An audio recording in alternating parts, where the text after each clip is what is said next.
Pour la première fois, nous avons un suivi sur plusieurs années de la concentration en particules fines, ce qu'on appelle les particules microniques ou submicroniques, donc de très très petite taille. Un micromètre, c'est 1 millième de millimètre.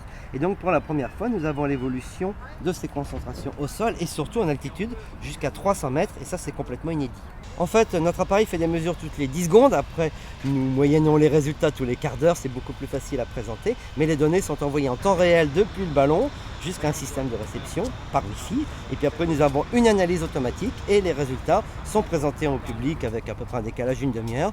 Et les concentrations en particules fines sont accessibles directement sur le site ballondeparis.com. On a le nombre instantané de ces particules fines. Et puis nous analysons après ces datas tranquillement au laboratoire pour voir les tendances à long terme et les gros pics de pollution. Pour l'instant, ce sont des mesures de recherche. On commence à les publier dans des revues internationales. On montre la fiabilité de l'appareil, les analyses de grands épisodes de pollution, mais on montre surtout l'intérêt de faire des mesures en concentration sur les particules les plus fines, ce qui n'est pas encore dans les mesures normatives actuelles. Toutes ces particules fines vont avoir un rôle positif ou négatif dans le réchauffement, en fonction du type d'aérosol et des altitudes où on va les trouver. Certaines peuvent contribuer au réchauffement, d'autres peuvent au contraire bloquer le réchauffement.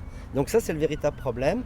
Mais les études, et il y a des très grosses incertitudes sur ces contributions, mais les études portent maintenant sur les particules carbonées, car elles peuvent avoir un rôle d'amplification du réchauffement. C'est pour ça qu'on commence beaucoup à se focaliser sur ce type de particules.